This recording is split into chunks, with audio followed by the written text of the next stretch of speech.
Good morning, everyone. Welcome to the November Rosewood Academy. This one's obviously live. We have Scott joining us and presenting this one.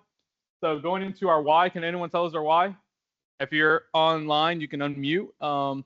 We do have a prize, so if anybody wants to tell us our why. Anyone else other than AC? Just kidding. AC, what's up? Perfect. Spot on. Have a $10 gift card to Walmart. I'll give it to you when I come back out. So for this year, we've already finished Q1, Q2, and Q3. We just passed out Q3 pins. So if you were in Q3 and missed and didn't get your pin, just reach out to marketing. Let us know. We can send you the video to watch or let you know which one you missed. Q4, we're wrapping up. We're halfway there. Like I said, we have Scott, and he is going to talk about get it, want it, and the capacity to do it. So Scott, all right, fantastic. Thank you, Antonio. Welcome, everyone. Good morning. I want to first of all thank Dr. Fubara and Campbell University for giving me the opportunity to present at Leadership Live. We've got a great partnership with Campbell. We got great instruction from all of their professors and other individuals who support us on Leadership Live. And I've got the privilege and the honor today to present this particular session. You'll find out here in a little bit when we get into the content why perhaps I'm probably the best person right now to deliver the content. And I'll talk about that in a moment. So there's me. I think everyone knows me, a little skydiving out in Utah. But maybe if you don't know that, when I first came to Provantage in 2019, I was actually the EVP of Provantage before I moved in to the C-suite here at Rosewood. Obviously, I think you all know my military background as a lieutenant colonel and aviator in the Marine Corps. Worked for a lot of different organizations, largely big companies, and really moving through a medium-sized company called North Star Solutions Group, and then down to Rosewood, brought sort of big company experience into the small company atmosphere. And it's been exciting. It's been a challenge all at the same time. You also know I'm a big business book geek, and that's going to tie in a little bit into our content today. So let's start with two questions. The first one, have you ever done work that caused you to lose track of time? Any of you ever done that?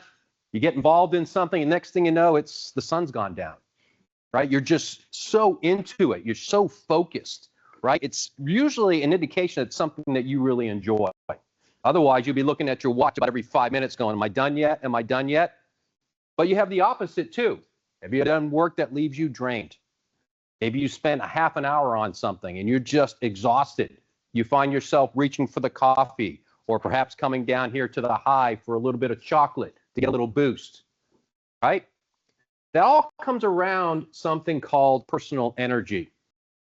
So I want you to kind of reflect right now, when you were driving in this morning to come to the Rosewood family of companies, what was your work energy level? Were you like a candle just slowly burning, and over the course of the day, you'll get lower and lower? Or were you like this shot of the space shuttle and you're ready to go? You're ready to launch, you got a lot of energy, but maybe towards the end of the day, you're getting a bit burnt out. Just like the shuttle going up into orbit. A lot of energy to get it off the ground, get it off the launch pad, but once it gets to orbit, it kind of slows down, okay? Or you like the sun. You're just full of energy all the time, never ending, just this continual source of energy. We're going to be talking about this today because here's a quote by Paulo Coelho, right? When you are enthusiastic about what you do, you feel this positive energy. It's very simple. So we're going to talk about what they call the GWC. Get it, want it, in the capacity to do it.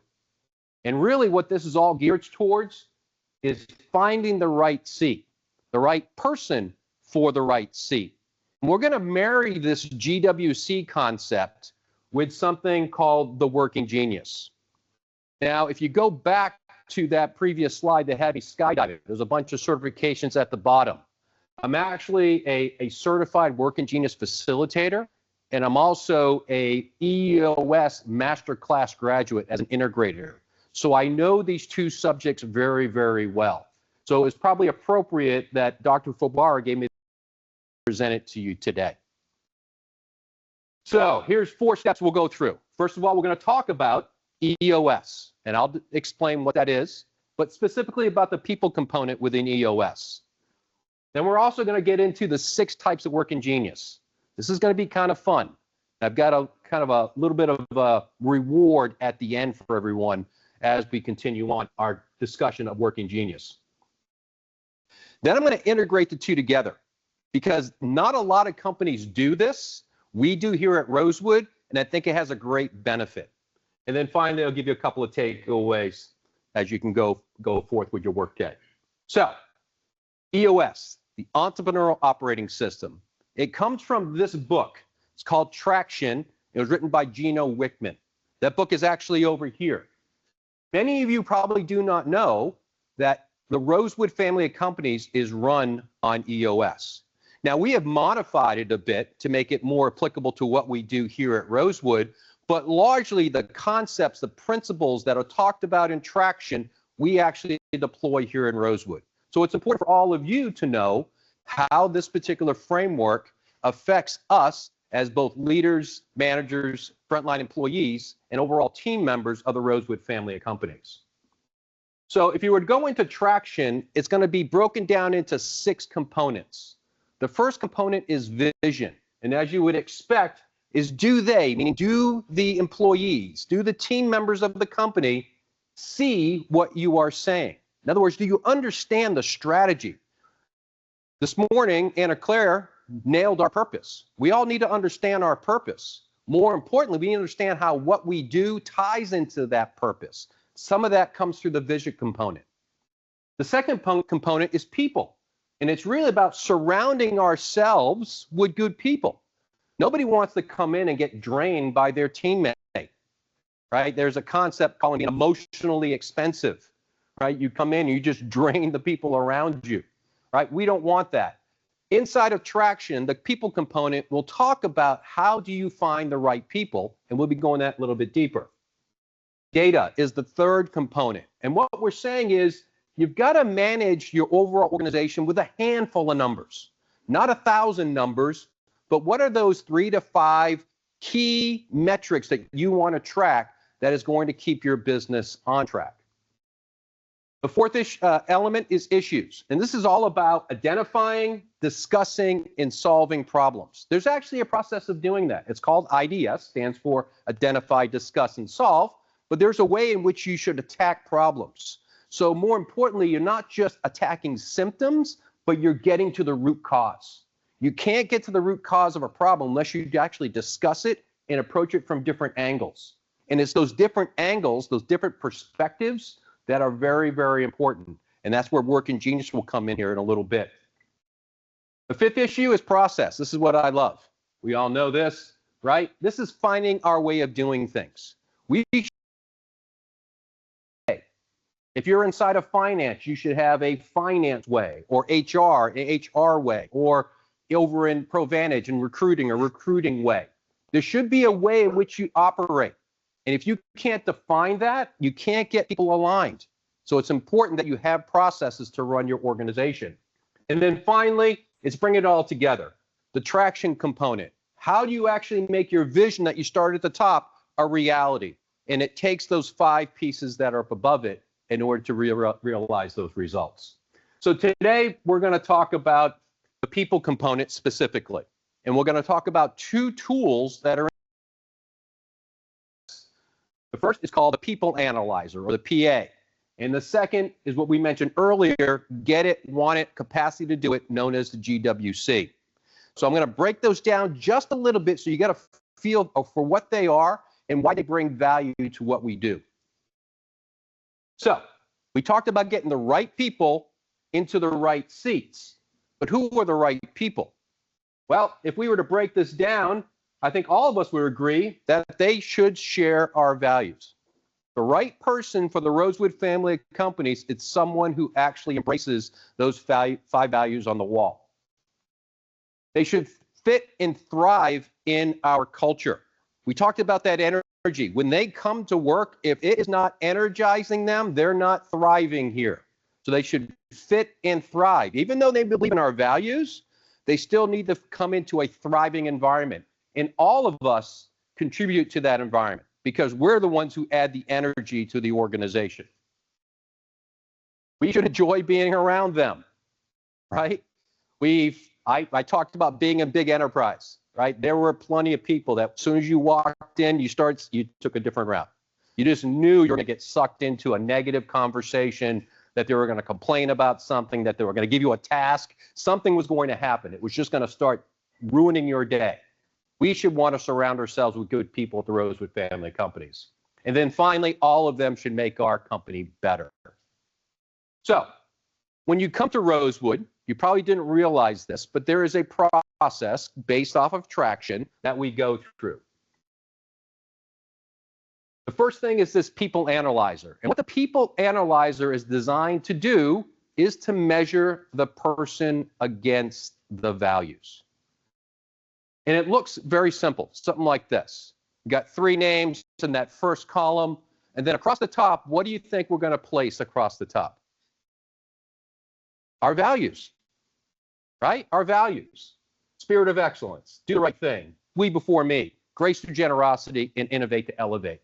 And then what traction would call you to do is either put a plus, meaning that person on that row demonstrates that value all the time or most of the time, or a minus, the person doesn't. But there are situations where they're kind of 50-50 maybe. So you got this plus or minus rating. And what you would do is simply put those ratings in against the people. So based on these ratings, who is not a good fit for this particular company? John Smith, middle one. Who's saying John Smith? Yeah, why are you saying John Smith, boss? He's a negative. There's one value that he is not demonstrating. How about George Wilson down here? He's got quite a few pluses and minuses, kind of in-betweens. Yeah, you're kind of okay. But you can see that even though traction recommends this process in the book, if you were to read it, this is what you would see. At Rosewood, we've actually modified it a little bit to try to take away some of this ambiguity that we're just talking about. So we've enhanced it, and what we've done is we don't grade it on a plus or minus. We grade each person against each value on a scale of 1 to 4. And then we have a threshold. That means when you go across all the values, they should meet this threshold of 17.5 or above. So if we then translate some of the information on the previous slide into this particular rubric, it would look like this. Now we can say, threshold 17.5, this person's at a 16, a little bit more objectivity. Is it perfect? No. Are there some combination of numbers that probably would have a person making an 18 and reality not a fit? Yes, but the odds are much lower. So we have taken traction and modified it to get a better answer for the right person for the Rosewood family of companies. All right, so now we've identified the right person. The next piece is, where do we put that person? What's the right seat for the purpose, for that person, excuse me. There is this concept, I won't go into detail, but inside of traction, you'll read about this. You probably have heard about this with your leadership team talking about it. It's called an accountability chart. And what the accountability chart does is it defines the seats within your organization. Think of an org chart, right? You're going to define each one of the seats inside of the organization. And in that particular box, let's say it's the recruiting manager, you're actually going to then list out probably 3 to 5 different responsibilities for that role. So this role does these 5 different things. It's very important that that person's a team lead or has any individuals that they interact with on a day-to-day basis. You know, from a leadership perspective, you should have what they call LMA, leadership, management, and accountability responsibilities. That should be part of what's inside your accountability chart. So basically, the accountability chart defines the seats. But then we're going to use this GWC to identify the right person for that seat. All right, we got the right person. Jim Collins in his book Good to Great would say we got the right person on the bus, and then we want to put the person into the right seat on the bus. So we're going to use just GWC. The G stands for get it. Do I get the role?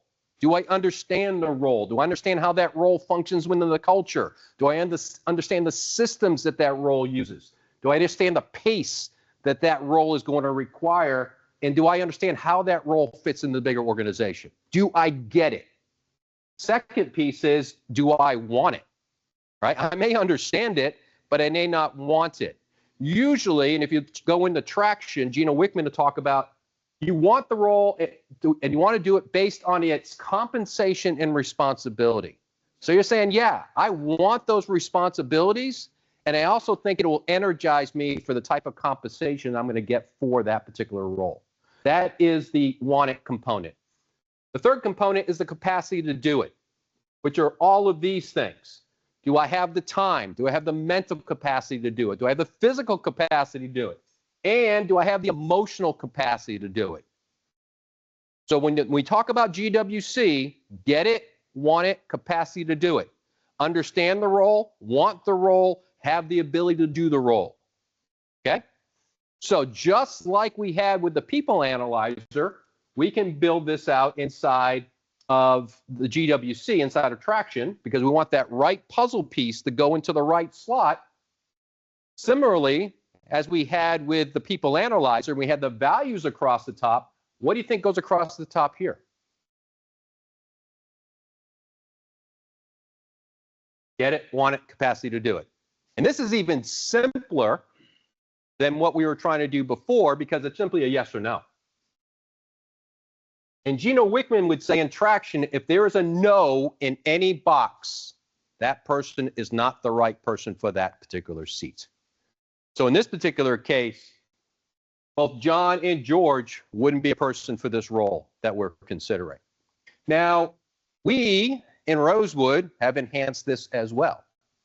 Just the plain GWC just wasn't enough for us. We wanted a little bit more specificity around it. So what we've done, just like this smorgasbord up top, just having the pumpkin pie wasn't enough for us. We wanted some additional dishes.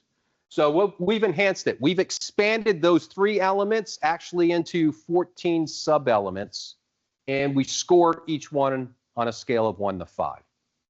And in the get it column, we've now expanded that out to include 4 items. Do they understand the role, as we talked about? They understand the culture, the pace, and integration, how it all comes together. Pretty consistent with the definition that we saw in the previous slide. Inside of the want it, we've got 3 items. Do they want the role? Are they willing to serve in the role? Right now, this is a sense of, can I feel myself serving there and providing my abilities to help the organization move forward? And then finally, do I want the responsibility? The biggest change in here is really under the capacity to do it. We've added 7 elements to this. So we talk about the mental, the physical, we talk about the time component, we talk about, do you have the knowledge, the experience to do it, right? You may not understand it, but do you actually have the knowledge, the experience to do this particular role? Are you emotionally ready for it? Do you have the leadership talents and abilities to serve in the role, especially if it's leading a team or it's required to coordinate with other departments within Rosewood? Do you have this leadership element as part of your psyche? And then finally, do you want the accountability? Are you going to hold yourself personally accountable, and are you going to hold others accountable? And so we rate that on a score to 1 to 5, just like before we had a 17.5 as a threshold. We have a threshold for that. We add it all up, and then it's a right person, right seat, and we could have the right person in the right seat. So, hey, is that all there is? The job satisfaction? Right? Finding a person who likes our values, understands the role, and put them into that role? Either you're going to have a lot of this, or you're going to have some of this. Because there are other pieces to the puzzle that go into this. Because it then comes down to, who are you as a person? Where do you derive your energy from? We talked about it in the very first slide, or second or third slide, about the candle, or the space shuttle, or the sun. And so this is where assessments actually come into play. Here's a slide of the top 9 assessments that are out there. You've probably heard of some of these. You got the Meyer, you've got Ready, you've got obviously Working Genius we're going to talk about. You got DISC. There's a version of DISC called Maxwell DISC that we can offer here at the Rosewood Family Companies. You've got Colby. You heard about Culture Index around here, some people talking about that, right? Each one of these assessments serve more of an individual purpose. And it really depends on what you're looking for with the individual on which assessment is going to be best. But when it comes to finding a person who fits in the right seat for the type of work that that seat is going to be doing, we have found that this one is probably the best. It's Working Genius. And we're going to talk about that right now. And unlike Myers-Briggs, anyone taking the Myers-Briggs? Hands? Right? ISTJ, can anyone describe all of those different things? I mean, it gets complicated. Anyone taking Strength Finders? Perhaps, yep. All right. It's also known as Clifton Strengths now, right? You know, you got your intellection or maximizer or those sort of things. We also have within Culture Index, I'm a specialist. Okay, what does that really mean? Well, the Working Genius is a little bit easier, and there's 6 types of Working Genius. So let's talk about that. So the first type of genius, and by the way, this spells the word widget. For those who don't know, the 6 types of Working Genius is based off of a book by Patrick Lencioni. So Patrick Lencioni runs a consulting group called the Table Group. And there were periods of time where they were finding that people were just, even though they had the pedigree for the role, were just frustrated all the time. And Pat himself was frustrated, and they couldn't understand why. So then they started this dialogue amongst one another, and they discovered that they all had different natural gifts or talents. And what was frustrating him is they weren't doing a role that was drawing upon their natural gifts or talents. And this is where Working Genius came from. So Pat wrote a book. This came out in 2023. There's now over 1 million people who have done it. I'm a certified Working Genius facilitator, came out early on and got involved in it. And I've used it quite a bit. We use it here at the Rosewood Family Companies, and that's why we're going to talk about it. So the first genius, the genius of wonder. Very important genius. Probably I have a lot of respect for it because I don't have this genius, right? But this is the type of person who's always asking questions, naturally curious.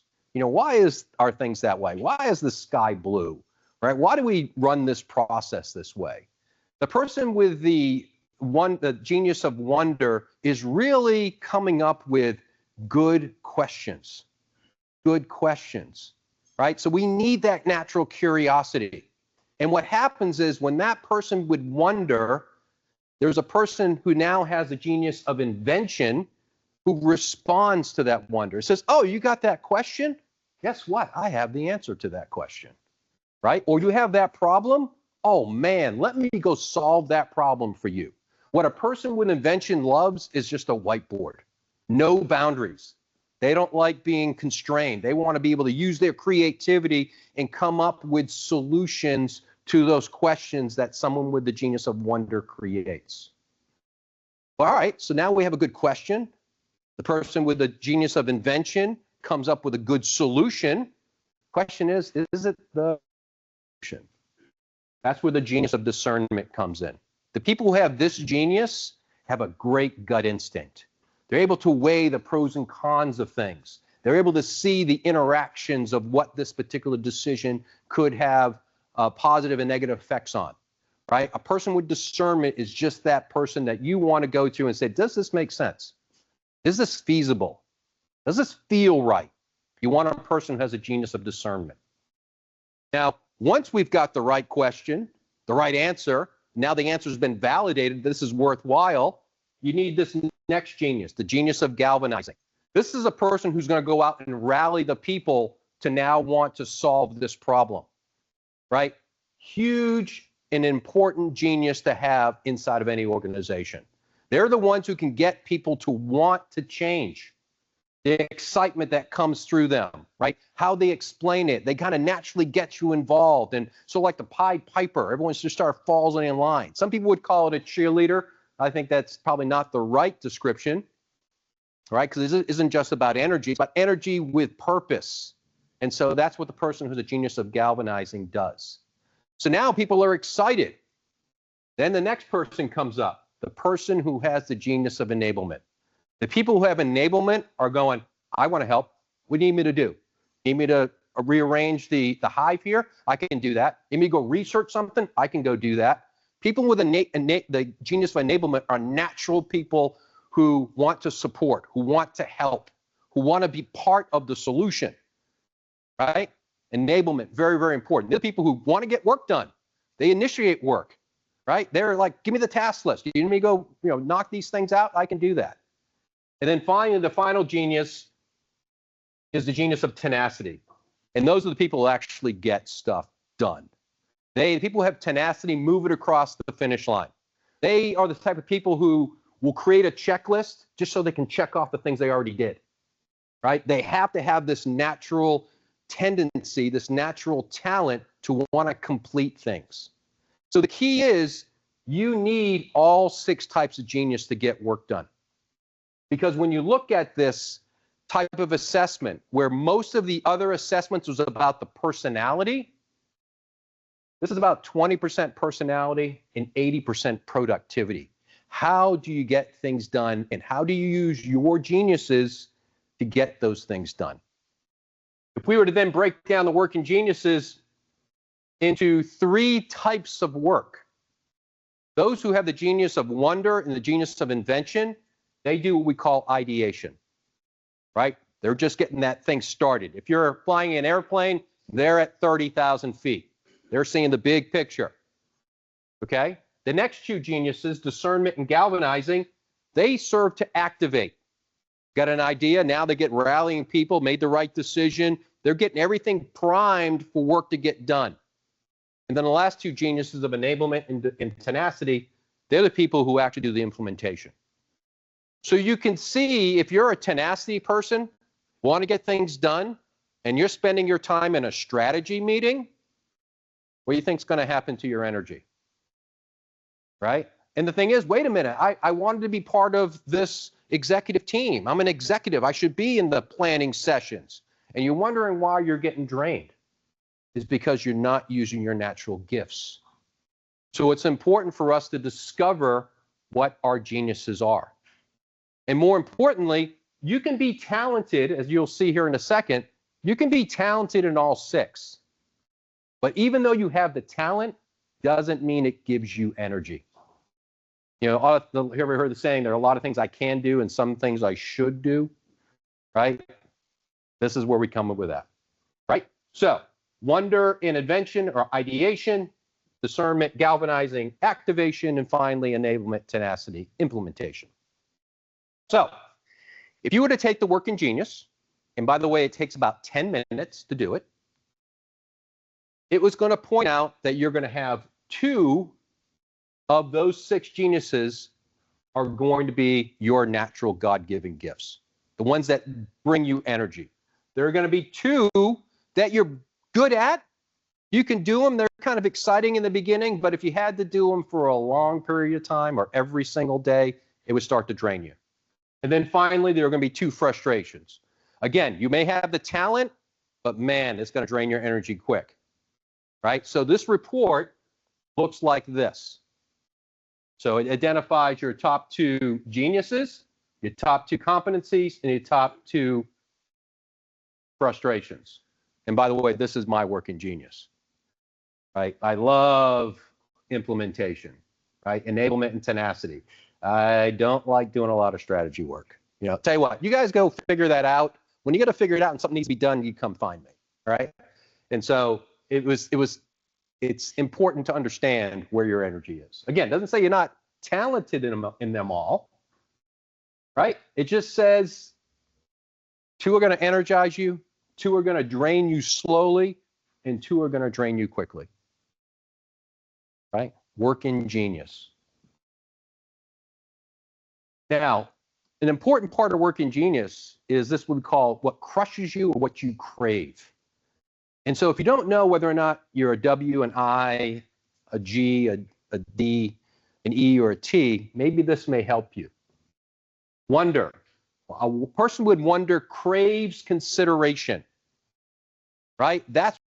They want people to ask them for their ideas. If you don't, if you dismiss them, that's not important. I don't have time for that. Man, that crushes a person who has the genius, natural working genius of wonder. You can see what happens in invention. They want freedom. They want that whiteboard, right? They don't want constraints. If you go with a person of invention and you say, I want you to solve this problem, but you got to do it in all these particular ways. That drives a person with invention crazy because they want the creativity. Person with discernment, they want trust. They want someone to come up and say, oh, you think we should go right? Roger that, we're going right. Right? They don't want to say, well, do you really think we ought to go right? They don't like someone who comes up and says, prove it. Give me the justification about why you think we ought to go right. That crushes a person who has the genius of discernment. Okay? Here are the galvanizing, enablement, and tenacity. As you can expect, a galvanizer loves energy. So they get a lot of, what they crave is that reaction. What they don't crave is people who just are dead. Hey, we're all excited about doing this new project, and people are just stone cold. Right? You look out in the audience and you ask a question and everyone just sits there and grumbles. That would kill a person with galvanizing as a genius. Enablement just says, hey, thank you. If you go to someone with enablement and say, thanks for that, that's all they need. They just want appreciation because they're willing to come alongside, but at the same time, don't take them for granted. Don't overlook them. Right? You're like, wait a minute, I came along, I'm trying to help you, and you don't appreciate that? Oh man, that just kills my genius. And then finally, tenacity, they want clarity. Tell me what you want to get done. Tell me what you want to get done, not the how. Let me go out and deliver it, but tell me what you want. If you don't have that, if you just kind of, well, it's sort of like this, and maybe we'll do it blue, and maybe we'll do it green, that will drive a person with tenacity nuts. Okay? Crush versus crave. So we want to make this a win-win situation. What we want to do is we want to take that people analyzer. We want to find a person who understands our values. We want to come to GWC. Do they understand the role? Do they want the role? Do they have to do the role? And then we want to team it with work and genius. Right? Will they enjoy doing that work? And I tell you, it's easy to get sucked into it. Maybe it's a new role. Maybe you got laid off and it's a new role and you're looking at it and you're all excited. You kind of like the company, right? But you really are not evaluating that work about, will it give me energy or will it drain me of energy? You may be talented. You may have it on your resume. You may have done it before, right? But you owe it to yourself to understand what your geniuses are. So that when you get into that seat, you have more days of being the sun in the space shuttle and not the candle slowly dying. Because when you combine those three things, that's where you get the results. That's where you get energy. That's where you get a vibrant culture. That's when you get people who are satisfied with their job. That's where you get people who are willing to reach out, people who are willing to have difficult conversations because they're all tied in collectively, like this ecosystem. Who's seen the movie Avatar? It's like that big tree, Iwa, I think it is, and all the little tentacles. That's what we're trying to do, right? Each person has their different genius. Now, the thing about work and genius, and it's important to know, as I mentioned, it takes all 6 types to get work done. You got to come up with the idea, you got to activate, you got to implement. But if you know what your work and geniuses are, and let's say you're like me, wonder and invention are my frustrations. If I'm going to get into doing something that requires a genius of wonder and invention, I'm going to go seek somebody out who has that as a genius. Right? That's what we do. Chandler's has the genius of invention. Stacy does. Jamie does. Right? So if I want to really get energized, if I need to get some strategy work, I'm going to go see them. The worst thing they can do is throw a strategy problem into my office. Now, with them, with their genius in ideation and my genius in implementation, we probably can get some stuff done. So their strategy will go from concept to reality. But we need the people in the middle as well, those who have discernment and galvanize it. So it's important to know what your genius is so you can go find someone else who has it as a natural genius. Let's say it's one of your frustrations. Find a person who has a natural genius and therefore get work done more productively. Think about it.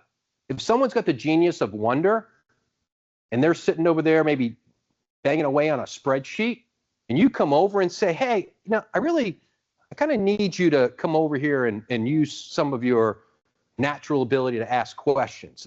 They're going to go, sure. They're going to toss that spreadsheet aside and they're going to do it. Why? Because it brings them energy. So it only makes sense that we use people and use their geniuses effectively. So the takeaways. Number one, always align with the values. There's been lots of talk, if you read a lot of the business books. Here, Gino Wickman will talk about finding the right people as we went through the people analyzer, then the right seats, GWC, putting the right people in the right seats. There were others saying you need to define the seats first before you go find the people. Pat Lencioni is one of those individuals, right? Define what you need first and go find the people who are going to fill that first. It makes sense when you think about working genius. What do we need them to do? Let's go find people with the geniuses who can do that. So it makes sense that Pat does it that way. Jim Collins in Good to Great will talk about get the right people on the bus, put the right people in the seats, and then decide where you want to drive the bus. That's a little bit too ambiguous for me as a tenacity person. I want to know what seat, I want to know where the bus is going, I want to know the time we're leaving, I want to know what how long it's going to be en route, et cetera, et cetera. Okay? Next, understand your role. The GWC has a very important part. You've got to get it, you've got to want it, you've got to have the capacity to do it. So even though I've been going hard on working genius here towards the end, these pieces individually are important. And it's the combination of the pieces is where the firepower comes from. And of course, you want to know your geniuses. And then from there, you want to match those three pieces. Find the right person, find the right seat, and match that person in seat to their geniuses. And then you're going to have the fireworks we saw in the previous slide. And then love your work. Right? It should be a whole lot easier if you're doing things aligned with your genius. Now, one of the things I want to talk to you about in terms of working genius, there are a lot of people in this room, most likely some of the senior individuals who've done working genius. Who does not have a working genius, who doesn't know what working genius is? Anyone? Everyone knows a working genius? No. I mean, thank you, Kevin. What I'm talking about, I mean they actually have taken the assessment, get the report, those sort of things. Anyone not taking the report? Okay, so what we're going to do going forward, starting next week, whoever gets the buzz of the week is going to get a working genius code. So they can go and take a working genius. Now, if they already have the working genius, they then can gift that code to someone else in Rosewood who doesn't have a working genius. So we're going to tie into our generosity, we're going to try to tie into our gratitude, and at the same time, over time, all of us will understand our working genius. Make sense? What questions do you have around traction, EOS, around GWC, People Analyzer, or working genius? Ma'am. Yes. Yes, thank you for bringing that up, Meredith. So inside of working genius, as the individuals of the team take the assessment, what you're then able to do is then take all the members of the team and map them against one another. And you can start seeing areas where, wow, we got a lot of people with invention and no people with tenacity, right? So it identifies that your team is lacking some of the geniuses. And so you may want to, first of all, let everyone know that so people know why they're getting frustrated or why they get stuck in what we call an ID loop. If you got people who have the genius of invention and the genius of discernment, what they do, they get them stuck in this loop. They go, I got this great idea, and I think it's a great idea. And then what happens? Invention kicks in. Oh, I've got another great idea, and I think that's a good idea. And then, oh, I got another good, and they go around and around and around, right? And if you were to sometimes look at the team map, and you got a lot of team members who go into meetings and nothing ever comes out of the meetings, sometimes when you look at the team map, it's because they have too much invention, too much discernment, and not enough of either the activation, meaning galvanizing, getting into enablement and tenacity, or the other way around, right? If you got people who just aren't innovating, they keep on doing the same thing over and over again. And when you go into them and you want to change the process a little bit and they resist, like, oh, no, the process worked. They probably are pretty high in tenacity. And you as a team leader probably want to know that, because as you present stuff to them, you want to present it such that it is aligned with their geniuses. Also, when you're looking at that team map that Meredith talked about, you want to ensure that, especially if your team is involved in the complete life cycle, that you got at least someone on the team that has that genius. In the 6 Types of Working Genius book, Pat will talk about, he was doing a working genius assessment or an evaluation of this technology company. And the technology company, though it was very well known in the market, just wasn't innovating. They just weren't coming out with new products. There's some of the old things, and maybe they'd add a new feature to the product, but they really weren't coming out anything new and cutting edge. And when they did the working genius, they found out that there wasn't anyone on the design team, no one on the design team that had the genius of invention. Design team, and there was no one on the team who had the genius of invention. They did find out that a person who was supporting the team, the lawyer, had the genius of invention.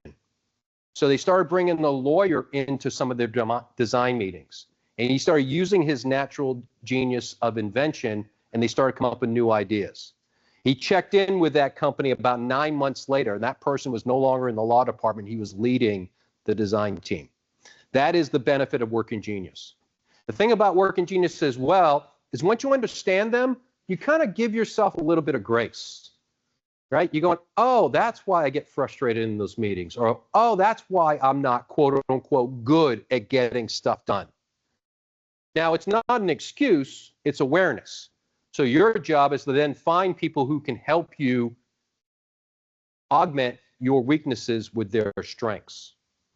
Also, when you understand the team map that Meredith talked about, it now lets you understand how the team is going to generally attack a problem. And you can bring others in. It's important here at the Rosewood family of companies, once we know our geniuses, if you need somebody and you need wonder and no one on your team has it, go find someone on the team who does have wonder. Bring him in for that one session, him or her, and you may get a whole lot more progress. Vice versa, you get a lot of people with ideation, maybe activation, but we can't get the project done. We don't know what the next step is. Bring a person in with some tenacity, right? And then if you really want people to help you, just look for people with enablement. Go, hey, I think we're gonna, need to do this. Any enablers around here? People, they'll just scurry over like a bunch of ants.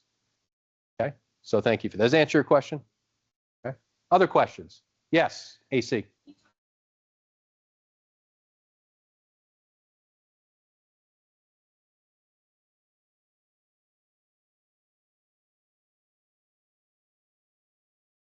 Very good question. It's a very good question.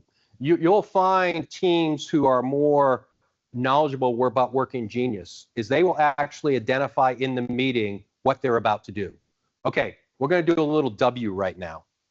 And that allows those people who don't have the W to kind of sit back in their chairs a little bit and they won't get frustrated. Or, hey, we really need some tenacity. We really need some T right now.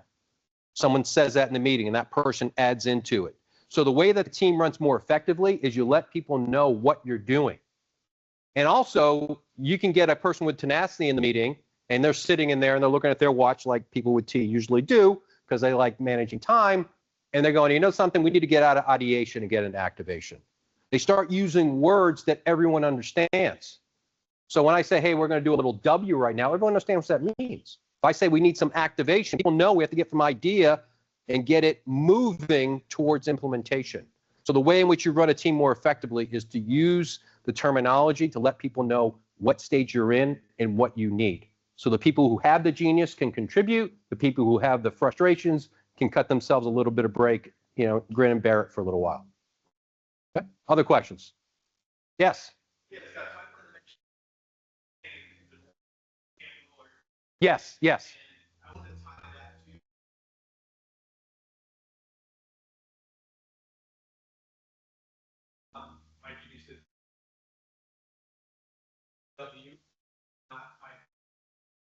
Mm-hmm. But I do know that I am morning batteries. I am morning. So if I have a task that I want to use that. I want to block time for morning. That's the only way I'm going to get. I want to have a strategy. That's going to be rough because I'm not going to have enough left to, really invest into that. So I can prioritize what I need to do, knowing what and knowing when I'm going to be productive in that. I don't need a lot of batteries to make some strategy decision making. Thinking is lead immediate. I need a lot of batteries to sit down. Ideate some of those kinds. So the self-awareness is knowing when your battery is the fullest, it's a good way to block. Excellent point, Kevin. And think about what Kevin just talked about. So he knows that if he needs to do his frustration, he's going to do it earlier in the day when he has more energy. But as he gets later in the day, if he's pushed his geniuses to later in the day, what's it going to naturally do? It's going to recharge him, right? That is very smart, right? So he's using his energy effectively. Not only is he, using the things that are going to draw more energy earlier, he's also getting the ability to recharge later on in the day because he's starting to do his genius work. But you wouldn't know that unless you had a little bit of self-awareness. So thanks for bringing that up. And now, those who have done the work in genius, has it helped you? Was there any aha moments, or do you use it in your day-to-day with your teams? Question out there. By the way, anyone who has anything on the chat.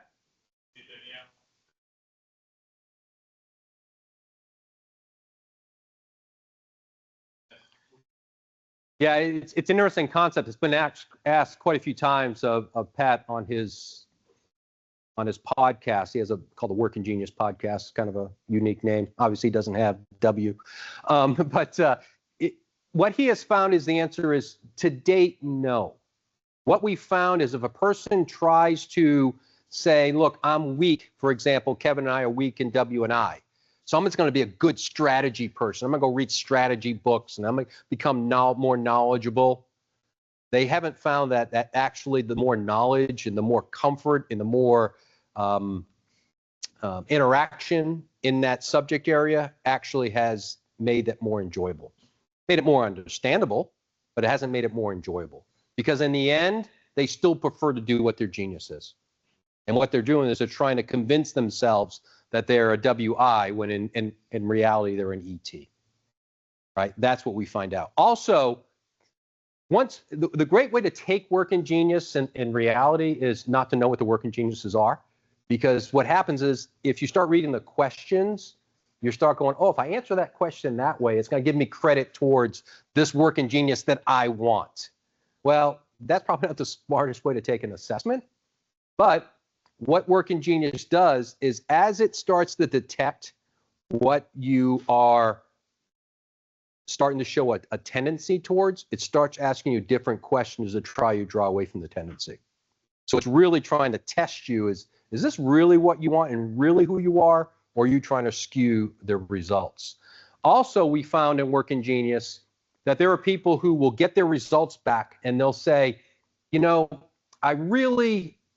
think I'm really a high D. I think one of my geniuses is D, discernment, right? But it's telling me that I'm I, right? That I'm an inventor. And I don't like coming up with a solution. I want to decide the solution. And usually these people are in leadership because everyone associates decisions with leadership, right? And they're like, I need to be a D. If I'm a leader, if I don't have a D, then I must not be a good leader. Look at Working Genius. They want the D, but in order to get to the D, they have to come through the I. And so in reality, the genius is the I because that gets them to the D, right? So your geniuses work that way sometimes. You want something, in order to get to it, you've got to bring your strength to bear to get you to where you want to go. So often when we find people who have conflicts when they see their results, if we ask them certain questions, you'll come to find out that they really want that because they want to get somewhere else. And because they want to get somewhere else, that's where they get their energy. Therefore, that is their genius, not the precursor that gets them there. Anything else online? Good to go? All right. I've got 4:09 after the hour. We have one more Leadership Live. That's going to be obviously in December. Yes. Mm-hmm.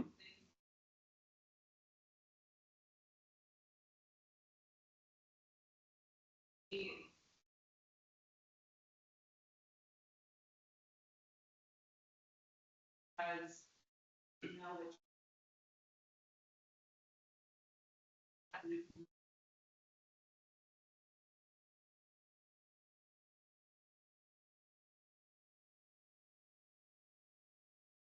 just staying in your face and Yep, absolutely. Absolutely. Great point. In December, we're going to reflect on our 2025 successes because remember, our headline is Rosewood's Unwavering Values Deliver a Year of Extraordinary, Melissa, achievement, right? So we're going to talk about that. Great guest speaker is going to be coming in live in the Hive. yeah. He's going to be on Teams. This gentleman's name is Larry Long Jr. And I'm not going to tell you what his genius is, but I think you're going to figure it out pretty quickly when he gets on the call. He wrote a book called Jolt. Give you a little precursor to what type of genius he may be. We should give him, probably send him the working genius beforehand. That'd be kind of fun. We probably could do that, or do that. But Larry Long Jr. will be here actually be part of Leadership Live. Pretty energetic speaker, and I think it's going to be a great time. Also, we've got our Tuesday morning blend next week, even though it is the Tuesday prior to Thanksgiving. Unfortunately, you're going to have me again for the Tuesday morning blend. So we'll have another session that will tie a little bit into this, and we'll talk more about what is our role in the success of an organization. Some of it will be work and genius related. And then finally, tomorrow, we have our Thanksgiving potluck. Right? Great time for those who may be new to the Rosewood Family Company. One of the biggest events of the year. Very delectable. Don't eat breakfast because you're going to want lots of room. And I don't know if we can get out early, but there may be some geniuses that are getting drained towards the end of the day based on the, what's that name, that chemical in turkey that makes you sleep? What is it, Tim? Tryptophan? Is that what it's called? All right, very cool. But that is EOS, that is Working Genius. If you have any questions on either one, I'm right down the hall here. Be happy to discuss it. And hopefully we'll all discover our geniuses over time. And as Stacy mentioned, bring them together to the benefit of Rosewood. I would say he was a galvanizer. I haven't seen his results. But generally, somebody writes a book about Jolt and it's just pure energy. That sounds like a galvanizer to me. He's very creative, so he's probably an IG. Ooh, very, very good. Very, very good. So what do you think Meredith is? By anyone want to take a guess? No G. Think about her role. Think about what she does. Think about what gives her energy. No. Tenacity is one of them. Which one? I. She's an IT. Yep, she's an IT. Very, very good. Very, very good. All right, that's Working Genius. Thank you all. Thanks for joining Leadership Live.